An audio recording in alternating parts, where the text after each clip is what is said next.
Chapter 20. Lily and Mary Beth already stood at the end of the driveway waiting for the bus, so Sam knew she had about 30 seconds to scarf down a bowl of cereal before her dad left for school. She poured on the milk as her dad came into the kitchen. Sam froze, fearful he would scold her for oversleeping, but instead he walked to the cabinet and got a to-go mug for coffee.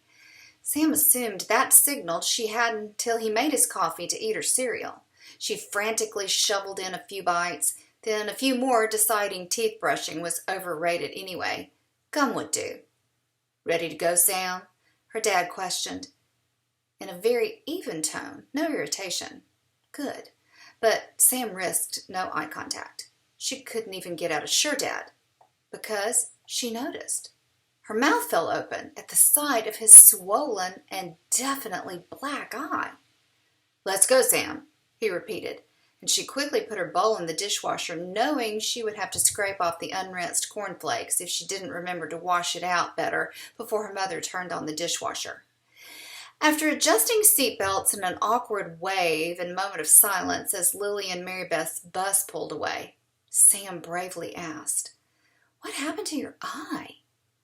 "I broke up a fight yesterday and unfortunately wasn't quick enough to duck."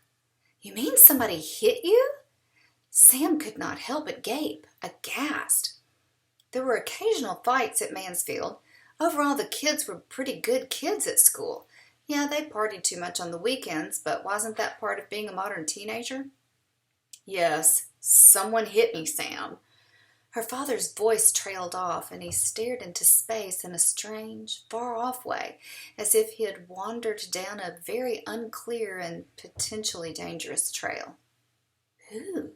Sam asked. She was still so stunned. "Dustin Drake." "Dustin? Miss Baker sent him to the office yesterday morning to get an admit slip. Come to think of it, he never came back." "Yes, and Miss Baker told me you were late to class yesterday also." Her dad, back to his usual principal self. Sam knew better than to make an excuse. "Sorry about that, Dad. I was late." Admitting that without saying her leg had been hurting, etc., was very difficult, but Sam simply didn't feel like making excuses this morning. "It's okay, honey. I know your leg bothers you. And I told her I'd take care of that problem, so consider this taking care of the problem." Sam sat dumbfounded. Thanks, Dad. I promise I won't let it happen again. But how did Dustin punch you?" She still couldn't imagine and get her head around Dustin punching her dad. Sam had known Dustin Drake her entire educational career. Little kid friendships are the best friendships because you don't pretend with anybody. You're simply yourself before inhibitions and manners and other adult crap gets in the way. Sam always liked to play games with boys during recess, and Dustin proved to be a valiant ally or adversary. He never let her win just because she was a girl, or tried to crush her into the ground just because she was a girl. Fairness, gamesmanship, and now what she decided as chivalry functioned as Dustin's code. They committed hours to playground fun, digging crawfish out of holes and playing chicken on the monkey bars until a teacher stopped them or one of them fell off. Sam rubbed her thumb across the calluses on her hands, still present, but now from gym dumbbells instead of the monkey bars. Her thoughts turned back to Dustin. Intermediate and middle school, the Bermuda Triangle of the educational system, found children assigned to peer groups based on socioeconomic status or how long your family had lived in the Mansfield community.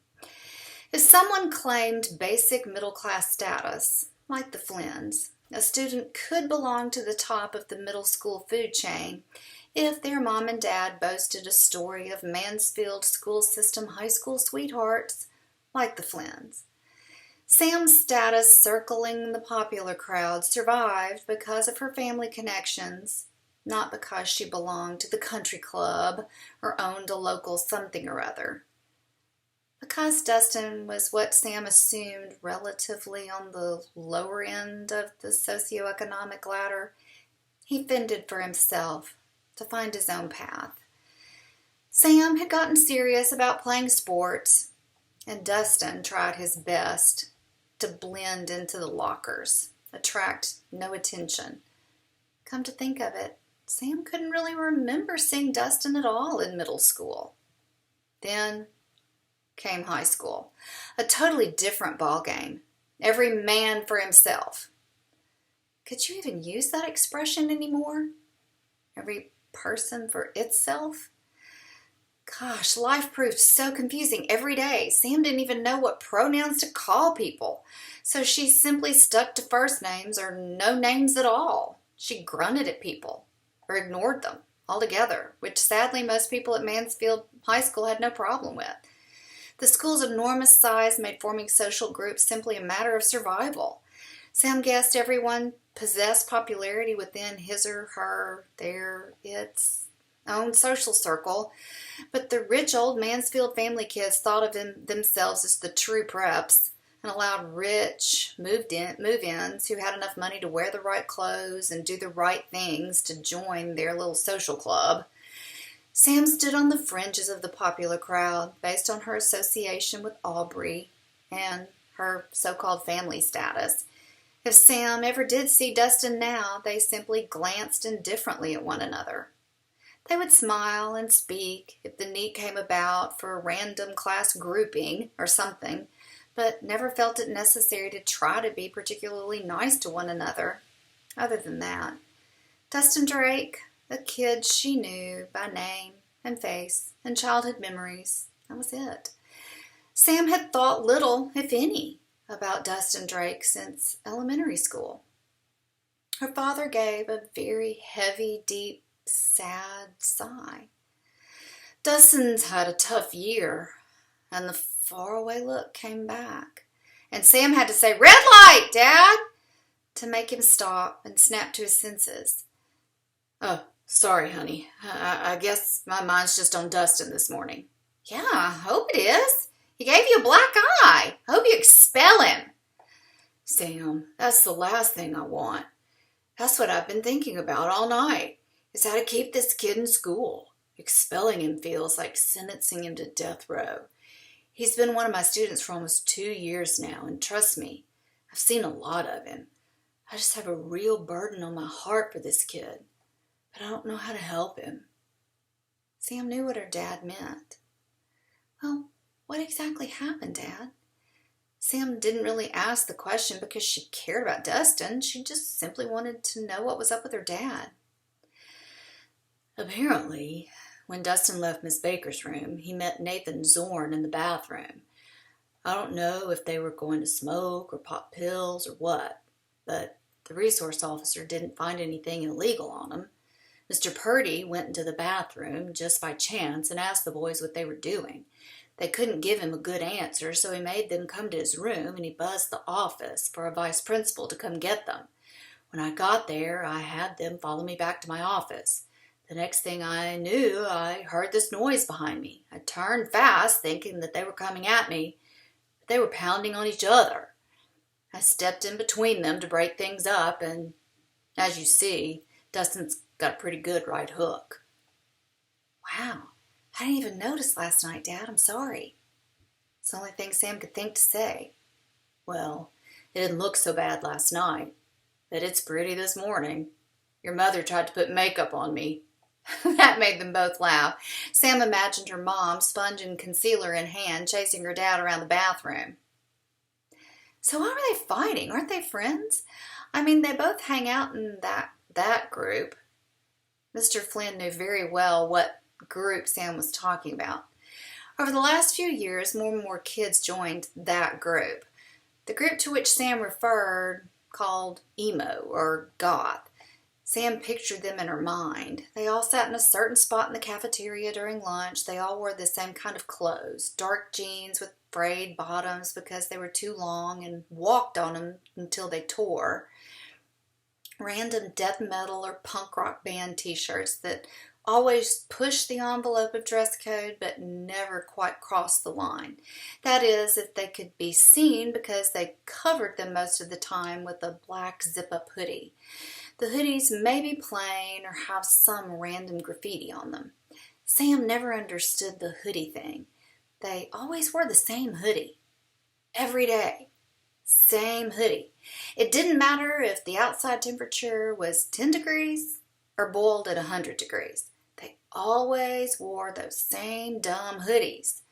Some went extreme and painted their fingernails black or dyed their hair a weird color or wore thick black eyeliner and lipstick.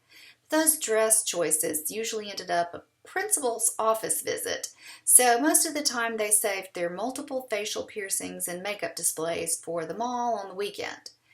When she would see that group at the mall or movie, they really did give off a very dark, don't mess with me vibe.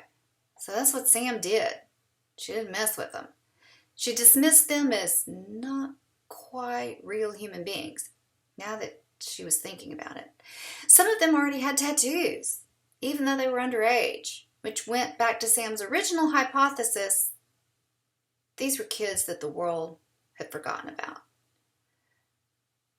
That was my question to both of them, but they weren't talking. When the resource officer got there and searched them, neither kid said a word. Nathan isn't one of my students, and he is one cool customer.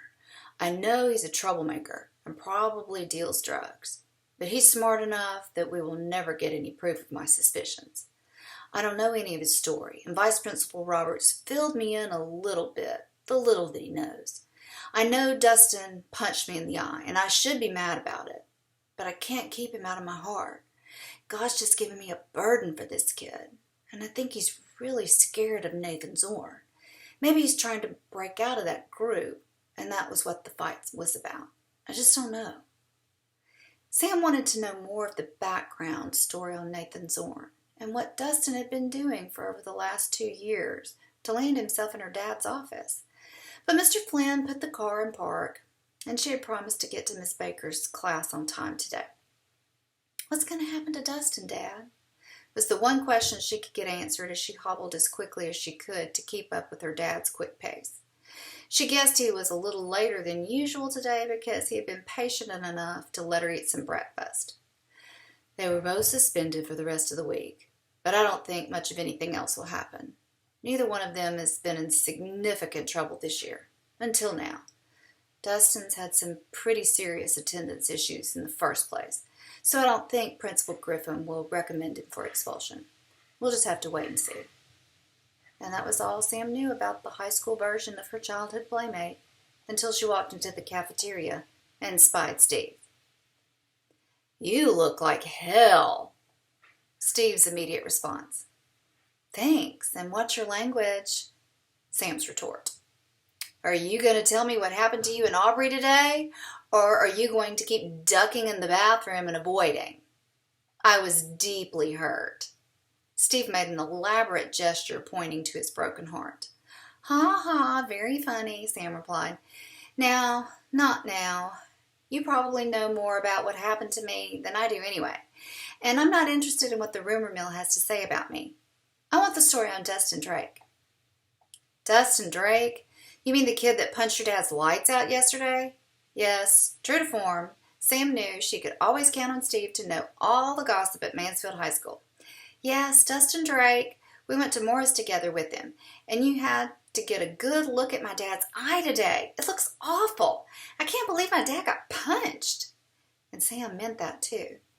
In her mind, her dad maintained control of every situation, and she couldn't imagine how he had been so caught off guard, especially by a kid like Dustin Drake. "Dustin's a goth now. His mom's a total meth head. Don't you know he doesn't have a dad? Dustin always lived with his grandmother, but she died over the summer. There wasn't anywhere else for him to live, so he moved in with his mom. At least I guess she lives somewhere, or with someone. He was always a pretty decent guy until he started hanging out with the freaks. We were sort of friends. Never saw him punching your dad and getting expelled, but I really haven't hung out with him much since we started high school. We were more middle school friends." Yeah. Sam remembered Steve trying to blend into the lockers too. But instead she asked, "Do you mean a real meth head? Like when I say, or like when I say my mom's been smoking crack?" Sam was intrigued. "No, Sam. She is using crystal meth, real methamphetamines." Steve talked to her like she was two, but she was used to it and didn't care. "We have crystal meth in Mansfield?" Sam was shocked.